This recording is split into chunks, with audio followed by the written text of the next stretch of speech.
सोनम की बात पर नील ने मन ही मन खुद से कहा, तुम्हारे मजाक के चक्कर में मेरी तो इज्जत ही उतर जाती।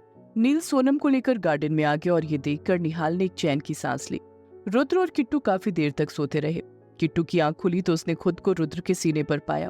किट्टू 1 मिनट के लिए तो शॉक्ड हो गई। वो मन ही मन खुद से बोली, मैं यहाँ कैसे, और यहाँ रुद्र जी क्या कर रहे हैं। फिर उसने अपने कपड़े देखे जो कि बदले हुए थे। तभी उसे याद आया कि कल रात वो गाड़ी में ही बेहोश हो गई थी, लेकिन किट्टू को ये याद था कि उसके कपड़े किसी औरत ने बदले थे। किट्टू ने जल्दी से रुद्र के बाहों से छूटने की कोशिश की तो रुद्र ने अपनी पकड़ और मजबूत कर ली। रुद्र आंखें बंद किए हुए ही बोला, लेटी रहो किट्टू, बहुत काम करती हो, थोड़ा रेस्ट भी कर लिया करो। रुद्र बड़े प्यार से किट्टू के बाल सहला रहा था और किट्टू तो कब से इस प्यार की भूखी थी। रुद्र के ऐसा बोलने से उसकी आंखों में आंसू आ गए और उसके आंसू रुद्र के सीने पर गिरने लगे। इसके बाद रुद्र ने करवट ली और किट्टू को अपने नीचे कर लिया। रुद्र ने किट्टू को पहली बार इतने करीब से देखा था। रोने की वजह से किट्टू की नाक लाल हो गई थी। किट्टू का गोरा रंग और उसकी लाल नाक उसकी खूबसूरती को और भी निखार रही थी। ये देखकर रुद्र के मुंह से निकला, तुम बिल्कुल छोटे खरगोश की तरह लगती हो। वही किट्टू बस सुबक रही थी। रुद्र ने किट्टू के आंसू पोंछे और प्यार से कहा, किट्टू रो मत, अभी तुम्हें बहुत कुछ झेलना है और मुझे तुम पर तरस नहीं आएगा क्योंकि दिल नहीं है मेरे सीने में, और तुम्हारे रोने से मुझे कोई फर्क नहीं पड़ेगा, समझी। इसलिए खुद को और मजबूत बना लो क्योंकि मैं तो ऐसा ही रहूंगा। रुद्र ये सब किट्टू के आंसू पोंछते हुए कह रहा था। वो आगे कुछ और भी बोलना चाहता था लेकिन उसकी जुबान उसका साथ नहीं दे रही थी। फिर रुद्र उठकर वहां से चला गया। रुद्र के जाते ही किट्टू जोर जोर से रोने लगी। इधर नील सोनम के साथ गार्डन में बैठा हुआ था। नील को सोनम के साथ एक एक मिनट एक एक जन्म के बराबर लग रहा था। फिर भी वो रुद्र और किट्टू के लिए सोनम को झेलने के लिए तैयार था। दूसरी तरफ निहाल किचन की सफाई कर रहा था जिसे सोनम ने सत्यानाश कर दिया था।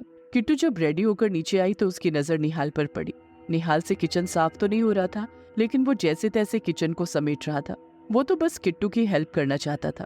किट्टू ने निहाल को देखा तो उसके चेहरे पर हल्की सी मुस्कुराहट आ गई। निहाल ने भी किट्टू की मुस्कान को नोटिस कर लिया और हंसते हुए कहा, भाभी आप मुस्कुराती हुई अच्छी लगती हो, कभी कभी उस मॉन्स्टर से छुपकर मुस्कुरा लिया करो और ये संभालो अपना डिपार्टमेंट। मुझे तो कुछ समझ नहीं आ रहा कौन सी चीज कहाँ रखनी है। उस चुड़ैल ने ढंग का कुछ बनाया तो था नहीं पर सब कुछ फैला कर रख दिया। इतना कहकर निहाल गार्डन में चला गया और किट्टू फिर से अपने काम में लग गई।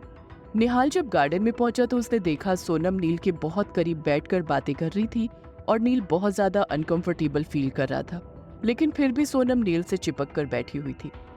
निहाल को नील की कंडीशन पर हंसी आ गई। तभी नील की भी नजर निहाल पर पड़ी जो सोनम के पीछे ही खड़ा था। नील ने निहाल को इशारा किया जैसे वो कहना चाहता हो, प्लीज मुझे बचा ले, नहीं तो मैं किसी को मुंह दिखाने लायक नहीं रहूंगा। निहाल सोनम के पीछे खड़ा होकर डांस कर रहा था। उसने डांस करते हुए नील को बहुत चिढ़ाया। नील इस वक्त जिस कंडीशन में था वहां से वो निहाल को जवाब भी नहीं दे सकता था। सोनम कंटिन्यू नील से बात कर रही थी। नील तो उसकी बातें सुन ही नहीं रहा था लेकिन रिएक्ट ऐसे कर रहा था जैसे उसकी एक एक बात बहुत ध्यान से सुन रहा हो। जैसे ही सोनम की नजर इधर उधर होती नील हाथ जोड़कर निहाल को देखने लगता और फिर फाइनली निहाल को नील पर तरस आ गया। निहाल ने सोनम से कहा, सोनम तुम्हारा भाई तुम्हें बुला रहा है। सोनम हैरानी से बोली, भाई? निहाल बोला, ओ सॉरी, रुद्र बुला रहा है। निहाल की बात सुनकर सोनम अपना मुंह बनाकर चली गई। तब जाकर नील ने चैन की सांस ली और फिर निहाल को देखकर कहा, बड़े मजे ले रहा था मेरे जब वो मुझे अपनी गंदी नजरों से निहार रही थी। इस पर निहाल ने हंसते हुए कहा, हाँ बड़ा मजा आ रहा था। निहाल की बात सुनकर नील थोड़ा परेशान होते हुए बोला, कभी कभी लगता है मेरी इज्जत उतार कर रहेगी ये लड़की। गार्डन में नील और निहाल दोनों यही बातें कर रहे थे। वहीं अंदर रुद्र स्टडी रूम में बैठकर लैपटॉप में कुछ काम कर रहा था लेकिन उसका पूरा ध्यान किट्टू पर था। स्टडी रूम की विंडो से किचन साफ दिखाई देता था और अभी रुद्र की नजर किचन पर ही टिकी हुई थी जहां किट्टू अपना काम कर रही थी। आज सुबह किट्टू और रुद्र के बीच में जो थोड़ी सी बातचीत हुई थी उसके चलते रुद्र को अजीब सी बेचैनी महसूस हो रही थी और पता नहीं क्यों रुद्र ना चाहते हुए भी बार बार किट्टू की तरफ देख रहा था और किट्टू को पता भी नहीं था कि रुद्र उसे निहार रहा है।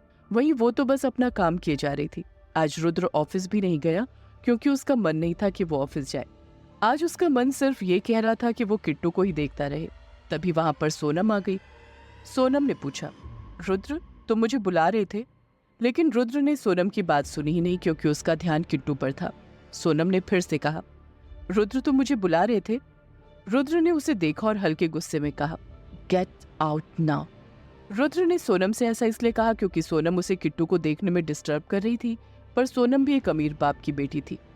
रुद्र का ऐसा बोलना सोनम को अच्छा नहीं लगा और कहीं ना कहीं सोनम का ईगो भी हर्ट हो गया। रुद्र के ऐसे बोलने पर सोनम ने भी मन ही मन गुस्से में कहा, रुद्र, तुम्हें इन सब की कीमत चुकानी होगी। सोनम ने नोटिस किया कि रुद्र चोर नजरों से किट्टू को देख रहा था। सोनम एक लड़की थी तो उसे ये बात समझ में आ गई कि किट्टू ने रुद्र के दिल में अपनी जगह बना ली है। ये सोचकर सोनम ने एक डेविल स्माइल की और वहां से चली गई। वहीं दूसरी तरफ एक गाड़ी प्रताप हाउस के बाहर आकर रुकी और उसमें से अवनी उतरी। अवनी ने खुश होकर प्रताप हाउस को निहारा और फिर एक्साइटेड होकर भागते हुए अंदर चली गई। अवनी आते ही दादी के गले लग गई। दादी भी अवनी को देखकर खुश हो गई। शुभ और नव्या भी अवनी को देखकर खुश हो गए। दादी ने बड़े प्यार से अवनी को सोफे पर बिठाया। तभी शुभ अपने मोबाइल की स्क्रीन को स्क्रॉल करता हुआ बोला, एह बंदरिया, हमारे बिना मन नहीं लगा तेरा जो तू इंडिया वापस आ गई। इस पर अवनी भी नाराज होते हुए बोली, मगरमच्छ तू चुप हो जा। देखा दादी, मैं आज ही आई हूँ और आज से ही ये मुझे चिढ़ाने लगा। दादी ने परेशान होकर अपने सिर पर हाथ रखकर कहा, तुम दोनों फिर से शुरू हो गए। आखिर कब बड़े हो गए तुम दोनों? बचपन से लेकर आज तक तुम दोनों बस लड़ते ही आए हो। अरे कभी तो चुप बैठ जाया करो। दादी ने फिर अवनी से कहा, तुम आने वाली हो ये तो तुमने हमें बताया ही नहीं। अवनी बोली, बताया तो था भैया को, क्या भैया ने आप लोगों को नहीं बताया? दादी ने कहा, 3 महीने हो गए हैं, निहाल और रुद्र तो यहाँ आए ही नहीं। अवनी हैरानी से बोली, यहाँ नहीं आए तो कहाँ गए? और मेरी भाभी किट्टू कहाँ है? दादी बोली, किट्टू और रुद्र फार्म हाउस में रहते हैं। अवनी ने पूछा, क्यों दादी, भैया और भाभी यहाँ क्यों नहीं रहते? आपका और भाई का कोई झगड़ा हुआ है क्या? दादी ने कहा, नहीं अवनी, झगड़ा तो कुछ नहीं हुआ है, बस वो कह रहा था कि उसे किट्टू के साथ थोड़ा टाइम बिताना है, इसलिए वो शादी वाले दिन ही किट्टू को लेकर चला गया। मैंने कई बार उसे फोन भी किया कि किट्टू को लेकर घर आ जा, कुछ रस्में बाकी हैं, लेकिन रुद्र किट्टू को लेकर यहाँ आता ही नहीं, वहीं से ऑफिस चला जाता है। फिर अवनी ने हिम्मत करके पूछा, अच्छा दादी वो कहाँ है? दादी ने कहा, कौन वो? अवनी बोली, रुद्र भाई का बॉडीगार्ड नील। दादी ने कहा, अच्छा नील, नील भी वही है। रुद्र ने कहा था कि वो किट्टू को अकेले नहीं छोड़ सकता, इसलिए अब वो किट्टू के साथ ही रहता है। अवनी तो ये सुनकर उछल पड़ी। उसने कहा, ठीक है, मैं अभी जा रही हूँ नील से मिलने, नहीं मतलब भैया भाभी से मिलने। और ये कहकर अवनी बाहर की तरफ जाने लगी। फिर उसने पीछे देखकर शुभ और नव्या से कहा, तुम दोनों चलोगे? नव्या बोली, नहीं मेरे एग्जाम से, तुम जाओ। नव्या ये कहकर वहां से चली गई। अवनी ने फिर शुभ की तरफ देखा तो शुभ अवनी के पास आया और धीरे से बोला, तो तुम नील भैया को पटाने जा रही हो? तुझे सारी दुनिया में मेरा ही भाई मिला था? कनाडा में लड़के खत्म हो गए क्या, जो तुम अभी भी मेरे भाई का पीछा नहीं छोड़ रही हो? शुभ की बात सुनकर अवनी अपने हाथ बांधकर बोली, मैं तेरे साथ अपनी सारी बातें शेयर करती हूँ तो इसका मतलब ये नहीं है कि तू मुझे ताने मारेगा। और रही बात तेरे भाई की, तो 2 साल दूर रहकर देख चुकी हो, मैं नील से दूर नहीं रह सकती। शुभ हंसकर बोला, तो जाओ करो ट्राई, देखता हूँ नील भैया तुमसे पटते भी हैं या नहीं। ये सुनकर अवनी अपनी गाड़ी का गेट खोलते हुए बोली, शादी तो मैं तेरे भाई से ही करूंगी, चाहे जो हो जाए। इतना कहकर अवनी ने गाड़ी स्टार्ट कर दी और फार्म हाउस की तरफ निकल गई। अवनी को किट्टू से मिलने की इतनी एक्साइटमेंट नहीं थी जितने वो नील से मिलना चाहती थी। और सच तो यही था कि वो इन 2 सालों में भी नील को भूल नहीं पाई थी, इसलिए वो अपनी पढ़ाई बीच में छोड़कर ही आ गई थी। उसने अपनी आगे की पढ़ाई इंडिया में ही कंटिन्यू करने को सोचा था। फार्म हाउस में नील गार्डन में घूम रहा था और सोनम बालकनी में खड़ी थी। सोनम बहुत इंटेंस नजरों से नील को देख रही थी। निहाल भी गार्डन में था। उसने सोनम को नोटिस कर लिया था। निहाल नील के पास आकर बोला, भाई ऊपर देख, ये तो तुझे ऐसे देखती है जैसे जन्मों की प्यासी कोई चुड़ैल हो।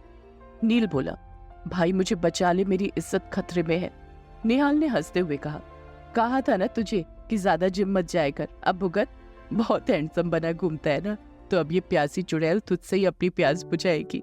नील ने 1 सेकंड के लिए अपनी आंखें बंद की और सोनम को चुड़ैल की कॉस्ट्यूम में इमेजिन किया। नील देख रहा था कि वो एक अंधेरे जंगल में सिर्फ लोअर पहनकर खड़ा है और सोनम अपने लंबे नाखूनों को उसके शरीर पर चला रही है। ये देखकर नील थोड़ा डर गया और उसने अपनी आंख खोलकर कहा, नहीं नहीं यार, मैं नहीं बुझा सकता इसकी प्यास। निहाल नील की हालत को देखकर हंसने लगा। थोड़ी देर में सोनम भी उन दोनों के पास आ गई। सोनम को देखकर नील की तो जैसे सांसें ही रुक गई। निहाल भी उन दोनों को जानबूझकर गार्डन में छोड़कर जाने लगा।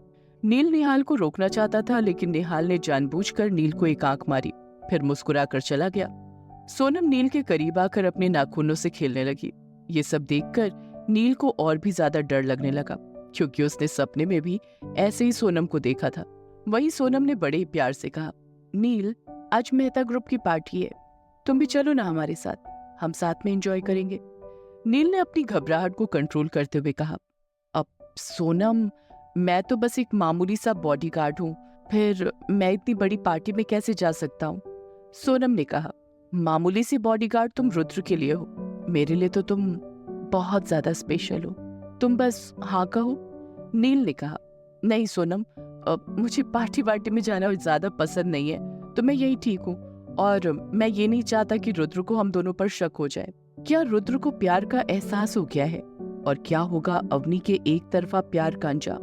क्या होगा जब अवनी और नील आमने सामने आएंगे? और क्या इरादे हैं सोनम के? जानने के लिए सुनते रहिए ये कहानी सिर्फ पॉकेट एफएम पर।